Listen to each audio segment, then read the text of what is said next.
I've been wondering on the purpose of life. Most common question that is, being thrown at us is, what is the purpose of life? Why am I here? Is it accidental? Who created this universe, etc., etc., etc.? There are no simple answers for all this. Suppose children ask such questions. Papa, Mummy, you made us. Children ask like that. Who made you? Then you say grandpa and grandma. And then who made you? And this retro inquiry goes on forever.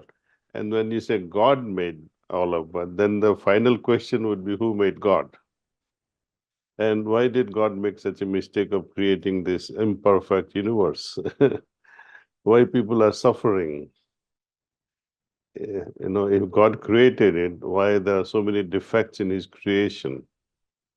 So all these questions are thrown at us, but there are no simple answers, as I said. One philosophical approach to it would be God created with a confidence. He gave us the total freedom, free will. And each one of us have been using our free will.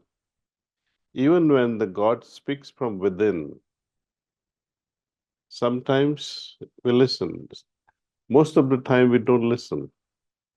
We put a stone over our heart and say, keep quiet, let me do what I have to do. I love these things. I want to indulge with these things because it gives me so much of joy and so much of pleasure. God doesn't speak much after that. He had already given you the signal between right and wrong. The heart has always spoken louder, especially when something is not to be done. And often we get these signal from inside of when we go astray, when we are about to make a wrong decision, heart speaks louder. But when we are making a correct decision, correct thing, heart doesn't speak much. Because it's natural. It is how it expects it to be. Only when things go unnatural, it speaks to us. It's almost like this, when my eyesight is good, I eat something and my stomach is not upset. My heart doesn't say, oh, your stomach is not upset, so you're in a good health. No. But moment something goes wrong and I get these symptoms, it gives me signal that it is unnatural, something is not right in your system. The same thing happens at a mental level, at emotional level, at a spiritual level. Ultimate purpose is the negation. Most people may not be able to understand what this negation I am trying to hint. There are many traditions, especially in Sufism. There are grades of dissolutions. Number one grade of dissolution is moving away from your qalb, pulls and pushes of your heart. How to remain steady with that. Even Gita talks about the same thing. Talks about sthita pragya state.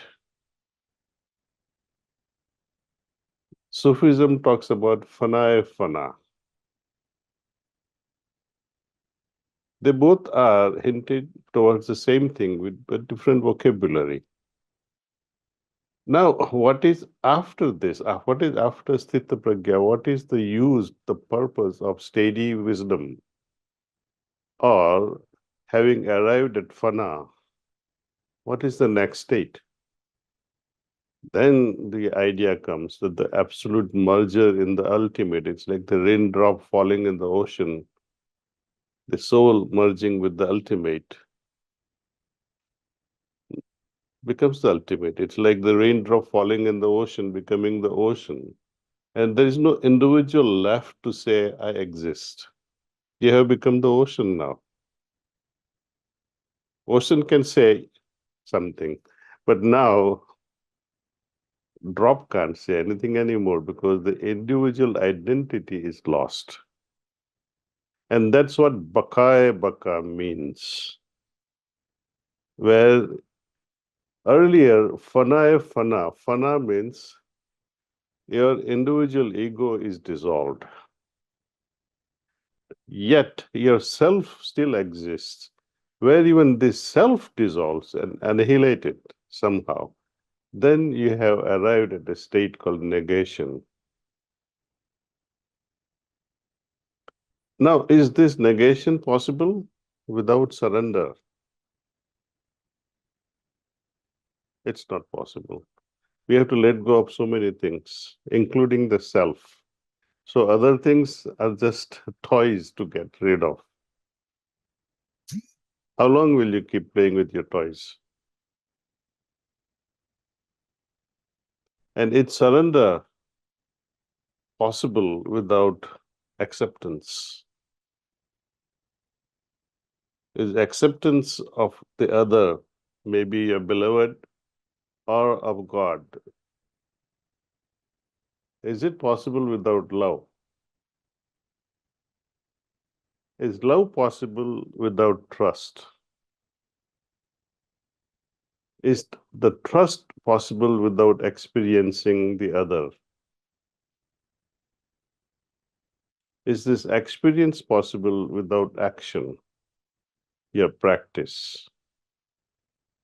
So everything boils down to your consistent daily practice.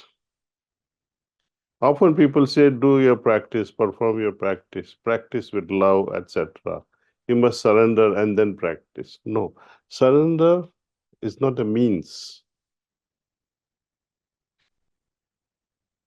Surrender is the result. Love is an outcome. Trust is an outcome. Experience is an outcome of our day-to-day consistent, rigorous practice.